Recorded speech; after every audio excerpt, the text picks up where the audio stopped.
เอาอะไรลงมาใหญ่มากกระโปรงพงให้กูเพียงกระโปรงเก็บน้ำใจให้เมืองหมอกแห่ตอนเช้าแห่แดดเผาไปทั่วภูผาตอนแลงค่อยคำลงมาลมพัดมาหนาวเย็นกายใจเช้าวันใหม่ลุมได้ผัดเผาเอาคนที่พาองค์ให้องค์จนเท้าจะขาดให้เกิดทานบ้านที่ดังหน้าก็ไม่นานบ้านหน้าจะเปลี่ยนเป็นสีขาวสาวเมืองนี้เคยพบเชื่อนี่และน้องมาล้อกับความหนาวเย็นดูเราถึงบ้านจะหนาวสั่นผู้บ่เคยให้วันเดินทาง เขาได้พริกป่าได้ มา ได้พาเข้าได้พริกป่าได้ ไปขึ้นปี ได้ละเอ็นแล้ว ไม่ได้พ้นความ เป็นย่างปลา พ่อแม่แพ้นะแม่ญาติพ่อแม่ น้ำลงมาเสิร์ฟจานปลาไปแล้วต่อไปเลย เอ้ยอาซี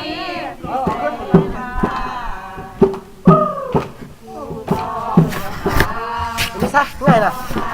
คนร้ายคนร้ายไม่เห็นน่ะ เพื่อนมา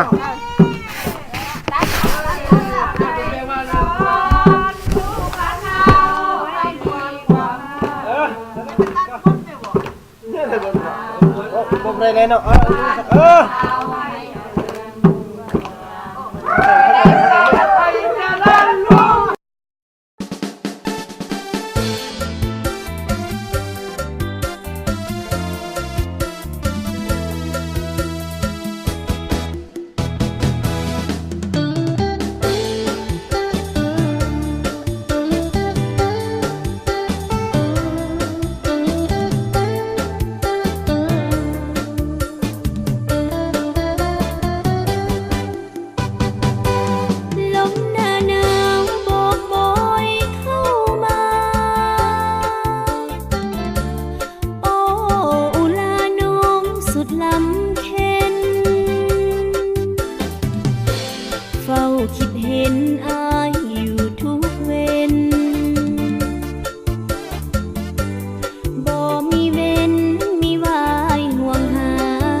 คนหาใหม่หรือควรใจมองไม่ควรค่าหรือยังว่างเปล่าโศกเศร้ากำคืนน้ำตาอ้ายมีแต่กาน้ำตาไหลหลั่งอาบานหนาวปีนี้คนดีน้องอยู่กับไผอยู่กับคนหาใหม่หรือควรใจมองไม่ควรค่าน้องมีความสุขหรือว่าทุกข์อย่างใดน้อนางอ้ายมีแต่อ้างว้างนางเอ้ยนางอ้ายแสนละโท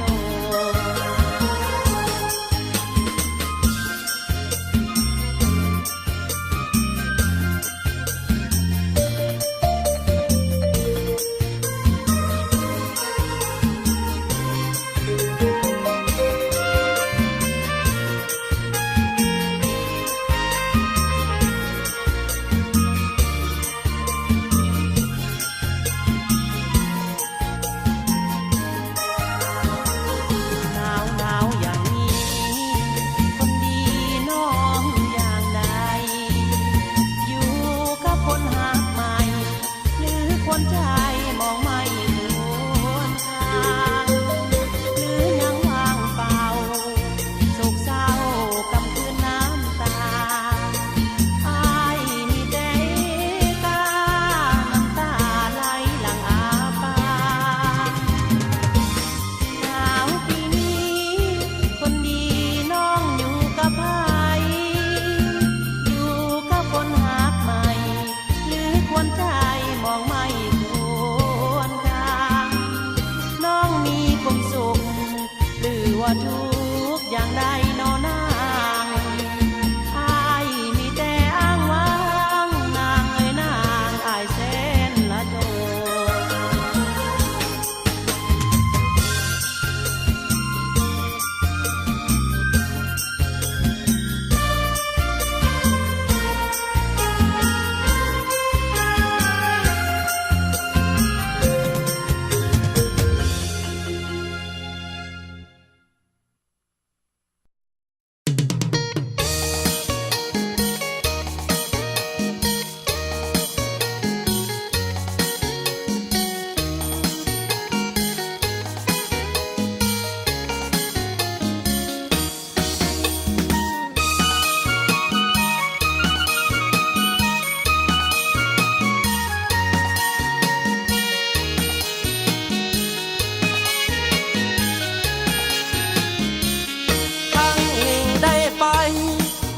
สมให้สาวเจือนเป็นมิ่งควันสาวเมืองหรือกระเดืองทั่วแดนเมืองเสียงงามให้หินหนึ่งสองสามก็มีชื่อเสียงงามแท้แผ่นดินภูเพียงชื่อเสียงผลเด่นดังกองลือสา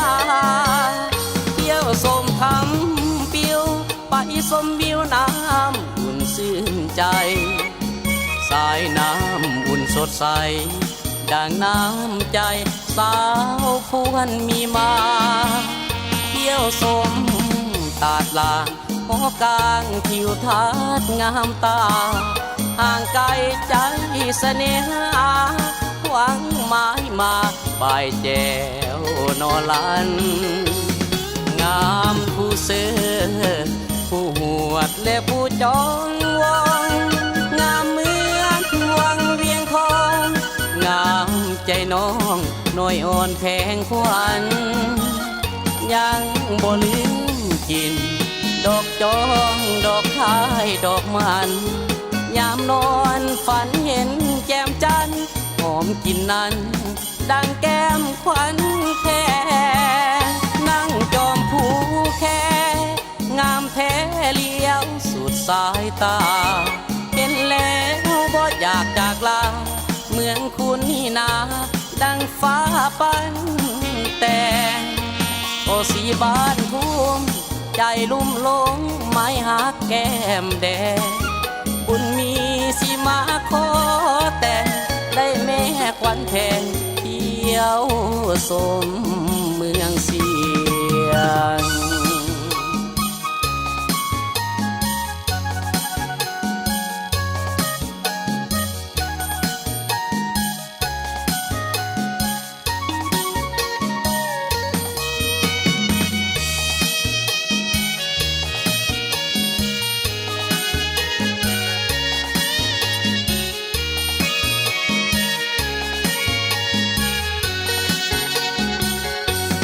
งามผู้เสือผู้หวดและผู้จองวองงามเหมือนวังเวียงทองงามใจน้องน้อยอ่อนแพงขวัญยังบ่ลืมกินดอกจองดอกคายดอกมันยามนอนฝันเห็นแก้มจันทร์หอมกลิ่นนั้นดังแก้มขวัญแค่นั่งจอมผู้แค่งามแท้เลี้ยวสุดสายตาเห็นแล้วบ่อยากจากลาเมืองคุณนี่นาดังฟ้าปันแต่งโอสีบ้านทุ่มใจลุ่มหลงไม้หักแก้มแดงบุญมีสิมาขอแต่ได้แม่ควันแพงเที่ยวสมเมืองเสียง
ได้พริกป่าได้ได้ผ่าเข้าได้พริกป่าได้ได้ละเอ็นแล้วย่างปลา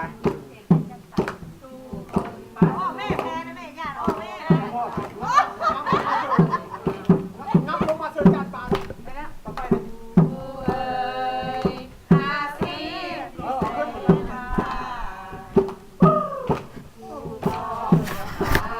ไม่ซะง่ายนะ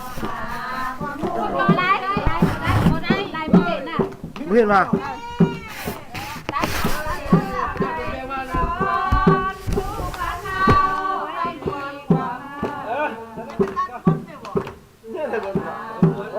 ได้เลยเนาะเออ